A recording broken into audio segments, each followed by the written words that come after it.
Вчера Тамара сбежала из тюрьмы. Она сама не поняла, как у нее это удалось. Она ничего не планировала и ничего не готовила.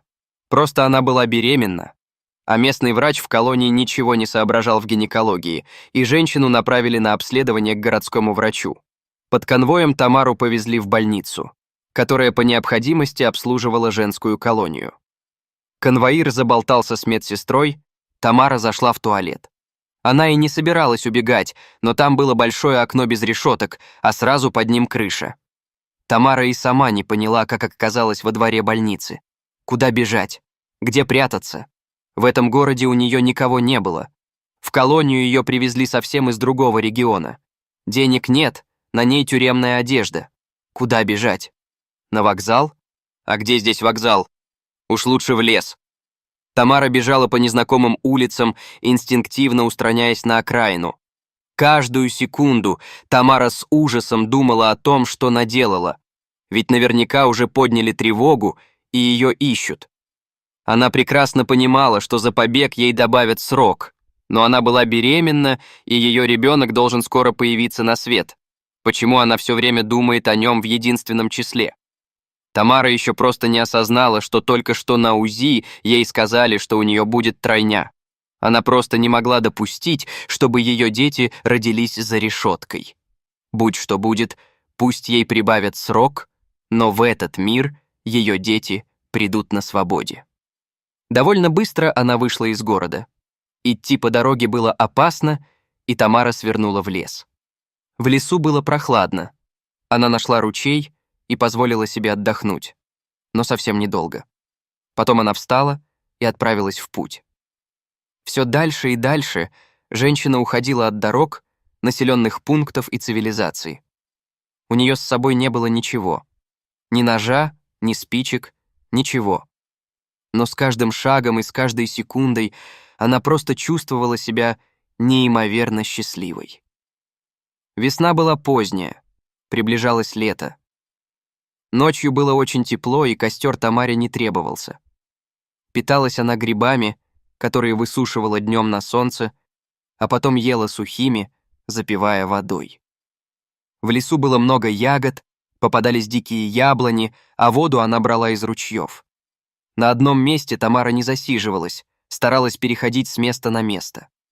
С одной стороны, даже хорошо было, что она не разводила костров, тем сложнее было ее отыскать, если ее вообще искали. По ее подсчетам, родить она должна была в конце лета, в начале осени. А что будет дальше? Что она будет делать потом? Как зимовать с 3 детьми? Тамара даже думать боялась. А потому, чтобы не расстраиваться, она и не думала. Как-то раз она набрела на какую-то заброшенную стоянку туристов. Ей повезло. Там никого не было. Зато удалось найти большой кусок полиэтилена. Тамара забрала его и поспешила удалиться. Когда нет компаса и ориентира, человек может начать ходить в лесу по кругу. Тут нет ничего мистического.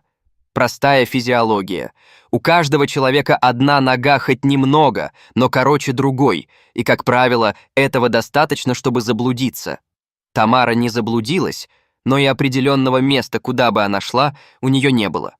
А потому был риск, что она может случайно выйти к человеческому жилью. При помощи найденного куска полиэтилена Тамара пряталась от дождя и укрывалась им ночью.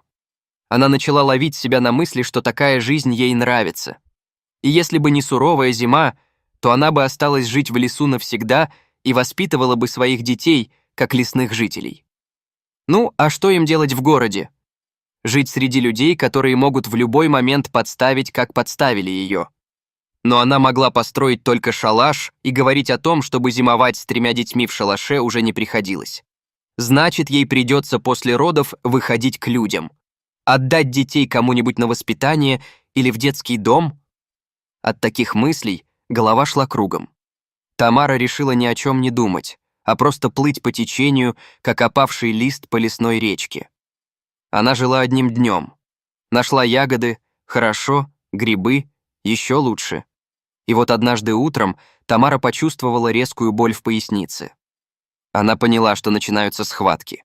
Пришло время ее мальчикам появиться на свет. На самом деле, Тамара боялась этого больше всего и боялась признаться в этом даже самой себе. Это были ее первые роды. Что и как она знала только теоретически. А вдруг ей понадобится помощь?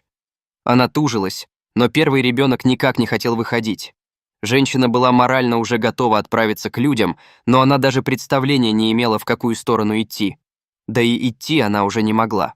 Тамара опустилась на землю и, выбившись из сил, стала просить прощения у своих мальчиков.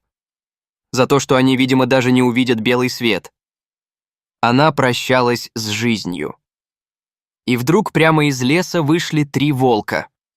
Очевидно, они уже давно брели за роженицей. Волки довольно умные животные, они не будут тратить силы, чтобы нападать на здоровую добычу. Они просто подождут, когда их жертва ослабнет. Первый волк подошел к Тамаре.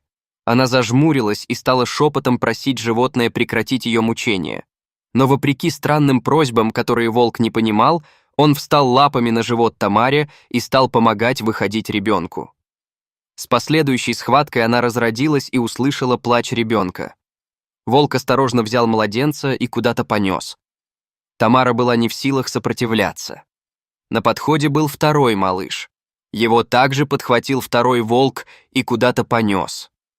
Одного за другим волки вынимали младенцев из живота Тамары и куда-то уносили. Она потеряла сознание от боли и усталости.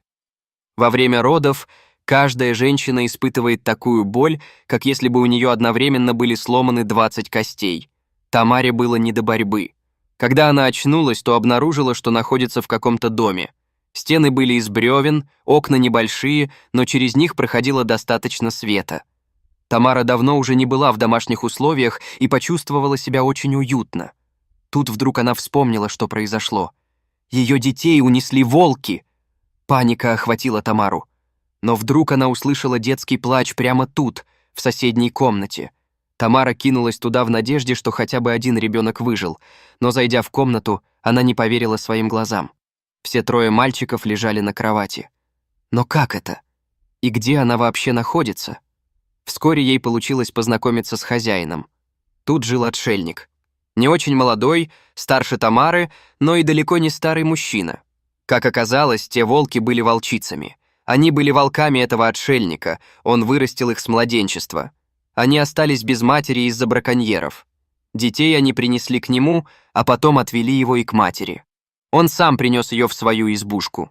Когда Тамара собиралась уходить, мужчина предложил ей остаться вместе с детьми, хотя бы на зиму. Припасов у него много, да и волчицы всегда успешно охотились. А там она решит сама, что ей делать. Для Тамары это был отличный вариант, и она согласилась. Она не спрашивала его, как он тут оказался, а он не спрашивал ее. Прошло не так уж много времени, как они полюбили друг друга. Тамара решила остаться тут навсегда. Все было, как она хотела. Лес, природа и никаких лишних людей. Идеальное место для ребятишек. Лишь только когда Тамара обнаружила, что беременна, решилась рассказать своему мужчине, что она беглая заключенная.